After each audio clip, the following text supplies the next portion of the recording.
Hey, everybody, it's Jeff once again with another episode of our book series or book review series on the top 10 books that helped me achieve my Freedom Day.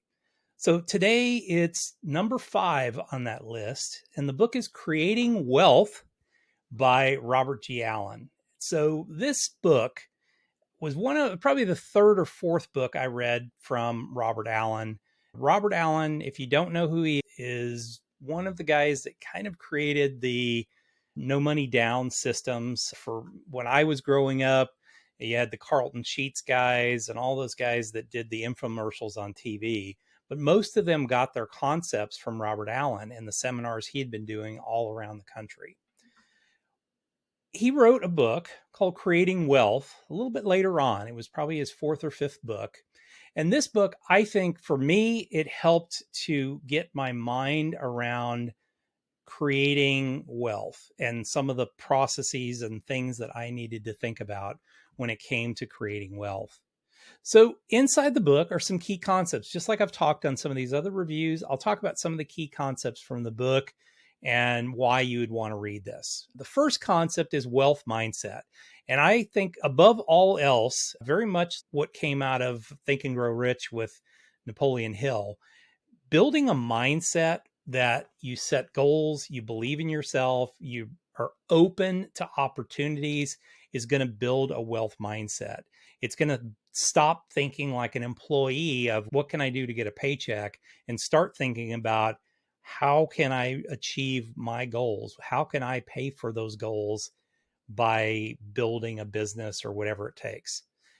Talks about the power of leverage, using the tool of leverage to build wealth. Now, not just financial leverage in real estate and other things, but also leveraging others' expertise and knowledge that you can use to rapidly move yourself beyond. This is where I think the power of a good mentor comes in, being able to use somebody who's already been there, use their knowledge, who's willing to share that knowledge with you. Real estate investing, no surprise here that real estate investing is one of the greatest ways to build wealth, to build passive income, to build cash flow. Real estate is, and that is one of the ways that Robert made money over the years, or Bob made money over the years, was in real estate and still continues to do that to this date. It is one of the key concepts of the Freedom Day method as well, because I believe it is the way that you can build some of the greatest wealth in the world. Buy, hold, and profit. So one of the things that the book promotes is buy and hold instead of flipping properties.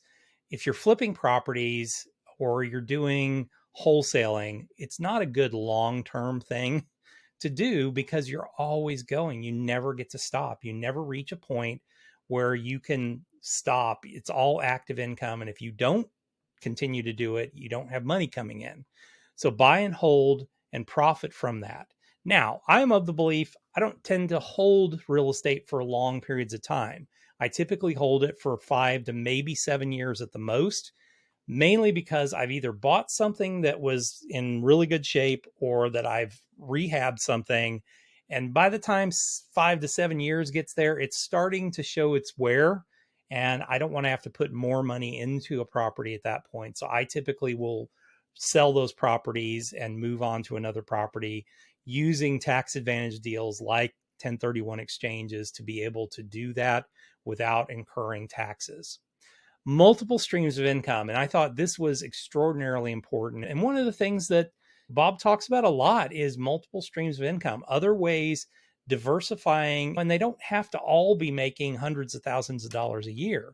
An extra couple $1,000s a month here and there makes a big difference over time. And if you can band a whole bunch of that together, this actually can work immensely well for you in the long run, because if one stream goes away, you're not limited. You're not stuck. You have other ways of making money. The power of negotiation is another key concept of this, and it is a key concept in real estate, business, whatever you do. It should be something that is studied and understood. Even dealing with your own kids, you have to negotiate with them. And sometimes dealing with kids is worse than dealing with a terrorist. So you need to understand the power of negotiation and how to be successful at that. Understanding financing and loans is another amazing thing. One of the key things that I've learned and will be part of another book that I review down the world or down the way, it's really understanding how financing and loans work so that you can band together and put things together, be creative in financing so that you can get more deals done. Investing in foreclosures is one of the big things that Robert talks about in this book. It's an area that I haven't done a ton of, but it is on the list of things that I would look at down the road. But foreclosures, many people have made a lot of money investing in foreclosures. And I would foresee with where we are in the financial cycle, where we are in the business cycle, it is very likely at some point in the very near future we will see more and more foreclosures popping up. So being aware of this, being prepared is a perfect opportunity. For people that don't want to have the responsibility of managing portfolios of rental properties, another option are tax liens and tax deeds.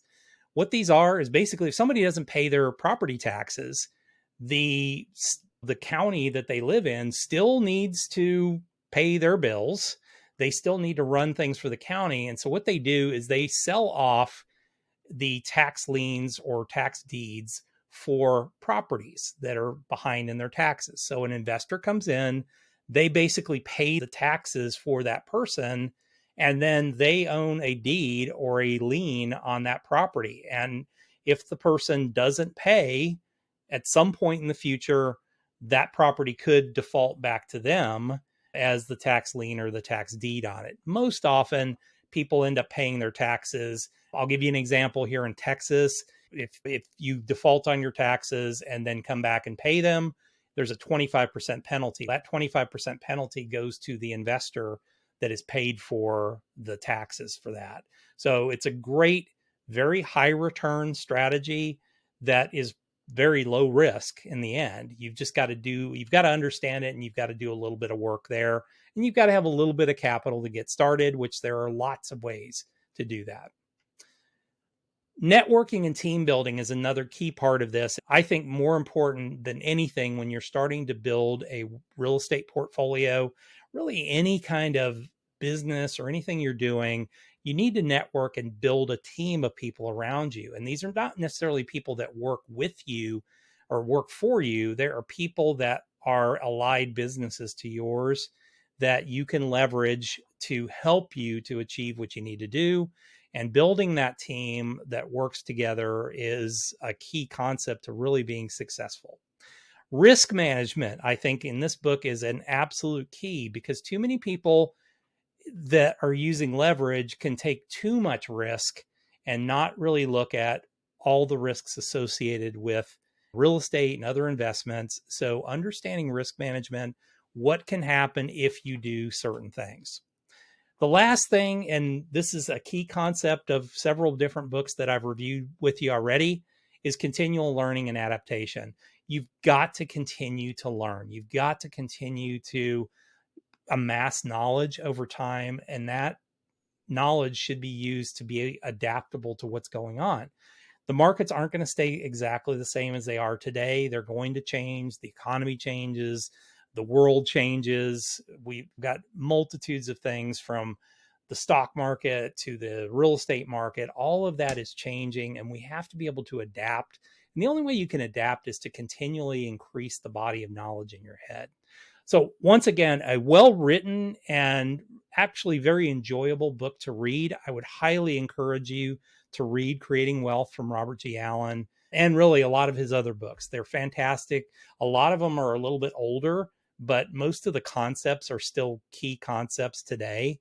And I would encourage you to read anything that he writes because I literally have a whole shelf of his books in my house, and I will keep buying whatever he has because it's just great information. So thanks.